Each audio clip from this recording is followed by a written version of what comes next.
Assalamu alaikum wa rahmatullahi wa barakatuh, everyone. Welcome back to People of Qur'an, where every night I share with you a story about how one of our pious predecessors interacted with an ayah of the Qur'an. So I want you to picture the scene. You walk into a convention and you've got Nu'man Ali Khan there. And Nu'man Ali Khan, Ustad Nu'man, is surrounded by thousands of people and he's giving a lecture, and a really, really rude person stands up and starts interrupting him. And then when Ustad Nu'man doesn't listen to him, he starts cursing and screaming and things of that sort. And if it's not Nu'man, think about any scholar, any da'iyah. Just imagine the scene, or even worse, in a masjid, right? Where someone just gets up and starts ripping the imam, ripping the person who's preaching, and gets really, really personal and really, really nasty. So this didn't happen to Ustad, well, it did happen to Nu'man a few times, and sometimes rightfully so, by the way. But it happened to Imam Ahmad rahimahullah ta'ala. Imam Ahmad is sitting in a masjid, and I can relate to this because I have had that happen to me a few times. Imam Ahmad is sitting in the masjid, but he has 5,000 people in front of him, and he is who he is, rahimahullah ta'ala. And it's Baghdad, Iraq, and he is the Imam of the people. And he's giving a lecture, he's giving a class, and all of a sudden a man walks in, and the man just starts to curse at him.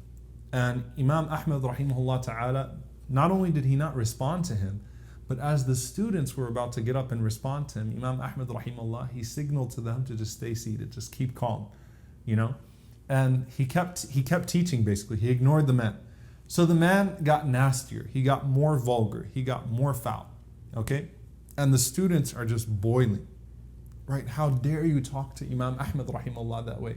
So Imam Ahmad rahimahullah ta'ala, again, he ignored him. He didn't respond. And as the students were about to get up, Imam Ahmad rahimahullah, as he's talking, he does with his hand like this, and he smiles and he says, just keep on listening, ignore the man. Then the man starts to curse his family, and he starts to say some really, really, really dirty things.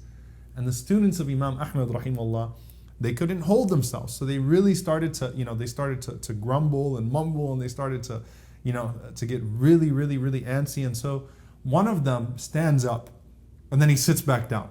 And another one, is about to say something, and then finally his students couldn't take it anymore. They said, Ya Aba Abdullah, rudda ala hadha safi. They said, Oh Abu Abdullah, speaking to Imam Ahmad, respond to this fool. Just answer this fool. And Imam Ahmad rahimahullah ta'ala says, La wallahi, no, by Allah I will not. They said, how come? And listen to his response. He says, فَأَيْنَ الْقُرْآنُ إِذَنْ? He said, what happened to our understanding of the Qur'an? What happened to the place of Qur'an in our lives? SubhanAllah, this should be like the video of the series, in the sense that we remember this. فَأَيْنَ الْقُرْآنُ إِذَنْ? What happened in the Qur'an that we recite all the time? How come we're not able to apply it now?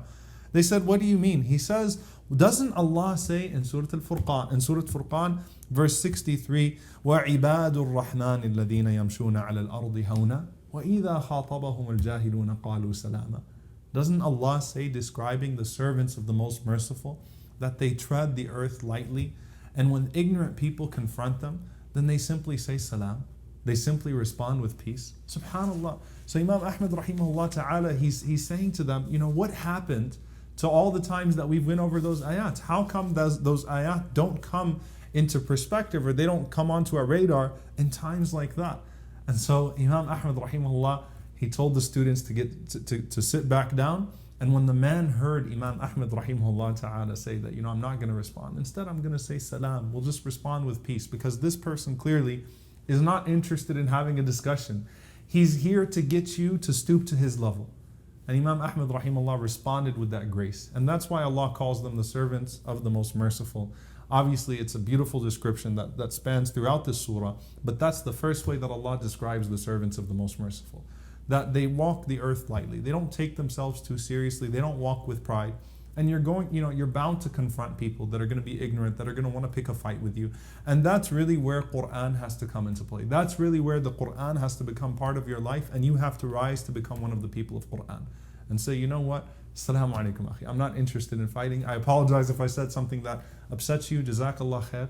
And move on with your life. And that's what Imam Ahmad rahimahullah was able to do, despite his position, despite being who he was, despite being, the Imam of Ahl Sunnah wal Jama'ah, and despite having the biggest halaqah there, Imam Ahmad rahimahullah ta'ala did not take advantage of that moment, and act arrogantly. Instead, he acted with humility, as one of the servants of Ar-Rahman would, and one of the people of Qur'an would. And we ask Allah subhanahu wa ta'ala to make us servants of the most merciful, and to make us people of Qur'an as well. Allahumma ameen. Inshallah ta'ala, I look forward to seeing you all tomorrow night for another episode of People of Qur'an. Jazakumullahu khairan. Wassalamu alaikum wa rahmatullahi wa barakatuh.